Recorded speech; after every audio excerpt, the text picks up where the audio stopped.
Staying ahead of financial crime, it feels like a never-ending race, doesn't it? Or absolutely. New threats, they just seem to pop up constantly. Exactly. So how do we, get a real handle on what's important right now? Well, that's what we're trying to do today. Right. Today, we're taking a deep dive into FinCrime Intelligence. We've looked at their About Us page, their current headlines, basically trying to cut through the noise Hmm. and get you up to speed on the crucial shifts, the big concerns in this really vital area. Think of it as your rapid intelligence briefing. Exactly.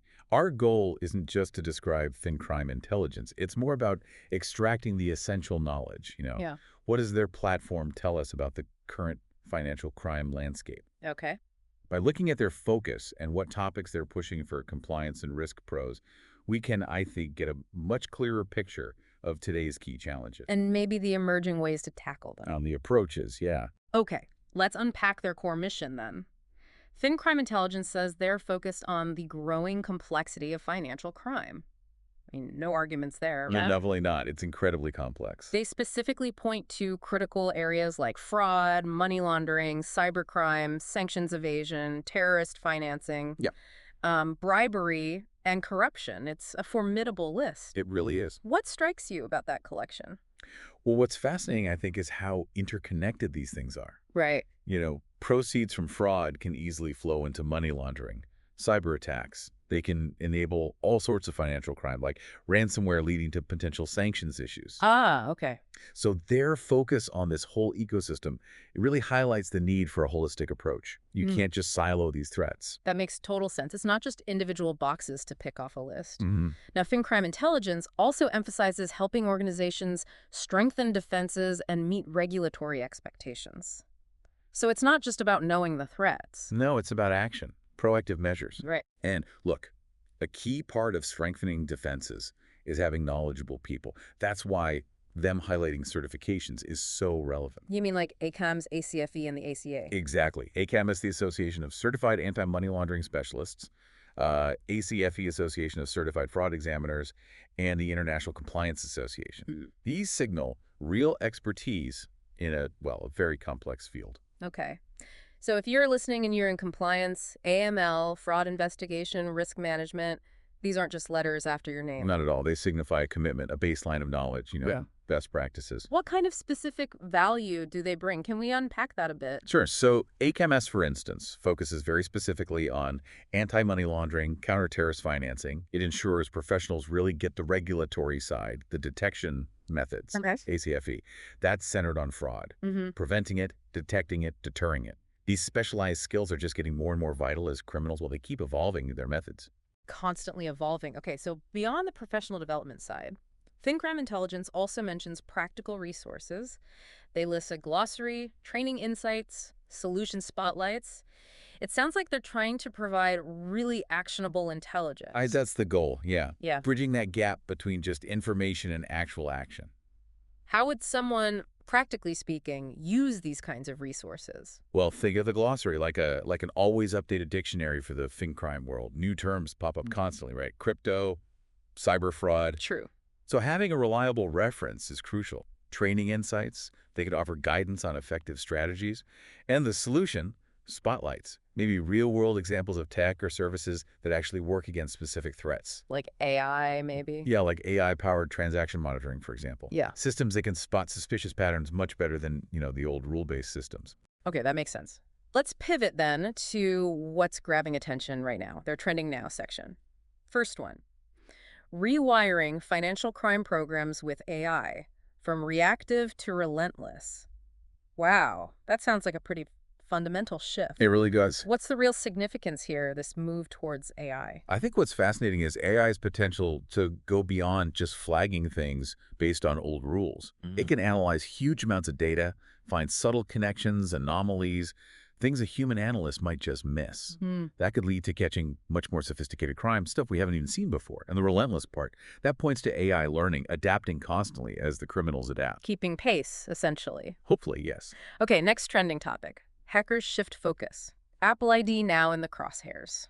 That feels very specific, very personal, potentially. Why Apple IDs? Well, it just highlights how cybercriminals operate, doesn't it? Path of least resistance, biggest potential reward. Apple IDs are often linked to Payment info, personal data, access to other accounts. Hmm. It's a gateway. As security tightens one place, they just probe for weaknesses elsewhere. And a compromised Apple ID could lead to serious financial loss or identity theft. Absolutely. Significant consequences. Okay, following that is your biometric data safe? Growing concerns over corporate data practices? Biometrics. That feels particularly sensitive. It is highly sensitive.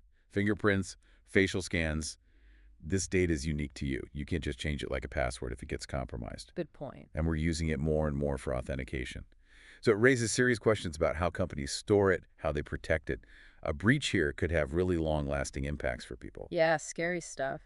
Then we've got how phone scams are becoming more sophisticated, what to watch for. We've probably all had those calls, haven't we? Oh, I think so. How are they evolving? What's making them more sophisticated? Well, we're seeing a real rise in social engineering tactics. Okay, explain that a bit for listeners who might not know the term. Sure. Social engineering is basically psychological manipulation. Scammers work to gain your trust, make you believe a story, maybe impersonate someone like a government official, tech support, even a family member, Right. to trick you into giving up information or sending money. The sophistication is in how believable they make the scenarios, how they exploit emotions. Playing on trust or fear. Exactly. And it continues with Facebook fraud, how scammers are exploiting social media for financial gain. Social media seems like a whole different beast for fraud. It really does. The anonymity, the sheer reach, it makes platforms like Facebook ideal hunting grounds for fraudsters. What kind of scams are we talking about? Oh, it can be anything. Fake investment opportunities, romance scams where they build a fake relationship, selling counterfeit goods, you name it. And things spread so fast on social media. Exactly. Yeah. Scams can proliferate incredibly quickly. Okay, and the last one under trending now is 5 AML regulations set to shape financial crime in 2024. So the actual rules are changing too. Yep, the regulatory landscape is always shifting. Why is it so crucial to stay on top of these changes? Well, these regulations often bring new obligations for financial institutions. It impacts everything: customer due diligence, how you monitor transactions, reporting requirements. So potentially big operational changes. Potentially, yes. For instance, there might be new rules on beneficial ownership, who really owns a company, or maybe more scrutiny on cross-border payments. Staying ahead is vital for compliance, obviously, but also for avoiding hefty penalties. Makes sense. Okay, so those are the trending topics. Now, to give us even more concrete examples, FinCrime Intelligence also features recent articles. One is Thailand Country Financial Crime Dashboard 2024. What's the value of these country-specific reports? These dashboards are really valuable for understanding the specific risks and trends in a particular region. Like what? Well, they might highlight the most common types of fraud there, how effective local AML measures are, or maybe threats unique to that country's economy or politics. If you operate internationally, this localized intelligence is pretty crucial. Right, context matters. We also see an article, Navigating Online Dating Scams, Tips to Safeguard Your Heart and Wallet. This really brings it down to the personal level, doesn't it? It absolutely does. These scams often involve huge emotional manipulation. Victims send money to people they think they're in a real relationship with. Raising awareness about the tactics, the red flags, it's essential protection. Protecting people from financial loss and emotional harm. Both, yes. It can be devastating. Then there's a headline, Woman Pleads Guilty to Exploiting Prison Inmates in COVID Fraud Scheme. That's just a stark example of how fast criminals adapt, isn't it? It really highlights the opportunistic nature of financial crime. A crisis hits, like the pandemic, and it creates new vulnerabilities, new opportunities for fraud. Like the relief programs. Exactly. It just underscores the need for constant vigilance, being able to adapt your fraud prevention fast. Okay, another recent one. Philippine authorities crack down on massive VHE fraud scheme, uncovering P50 billion in unpaid taxes. That just shows the sheer scale financial crime can reach. Absolutely massive scale. Hmm. And the economic impact. VAT fraud like that deprives governments of huge amounts of revenue, money that should go to public services. And it shows the importance of enforcement. It does. It demonstrates the crucial role of regulatory bodies in detecting and prosecuting these really large-scale offenses. Okay, shifting gears a bit to the digital world. European Union leads the way with comprehensive crypto regulations, bolstering transparency and security. This seems to reflect that ongoing push to regulate digital assets. It does. There's a big effort globally to bring crypto under more regulatory scrutiny. What are some key aspects of regulations like these? What are they usually trying to achieve? Often they focus on things like know your customer KYC and anti-money laundering AML requirements, applying them to crypto exchanges and other service providers. So bringing them in line with traditional finance. Essentially, yes. The aim is more transparency, making it harder for criminals to use crypto for illicit stuff and aligning the sector with existing financial rules. Right. And finally, one more recent article. Solidus Labs unveils revolutionary tool to combat insider trading on decentralized exchanges, DEXs. This points towards tech solutions for these new frontiers. It does. Innovation isn't just happening on the criminal side. For someone less familiar, maybe quickly explain DEXs and why insider trading is a worry there. Sure, so DEXs, or decentralized exchanges, are crypto exchanges that run without a central authority. They connect buyers and sellers directly, peer-to-peer. Okay. Insider trading based on secret non-public info is a concern because some DXs are, let's say, less regulated. This can make it easier for people with privileged information to profit unfairly.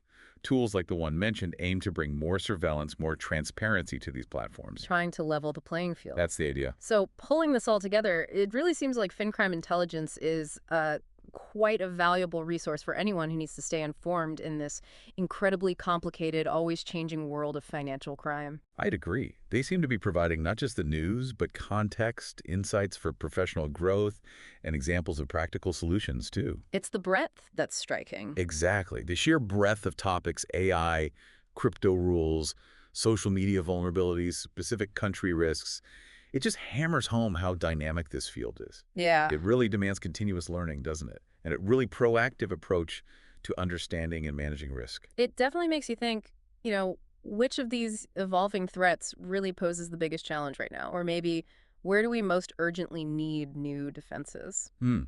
That's the million-dollar question, isn't it? It is. Well, hopefully this deep dive has given you a solid foundation, a starting point maybe, for exploring the FinCrime Intelligence platform yourself and focusing in on the areas that matter most to you and your work.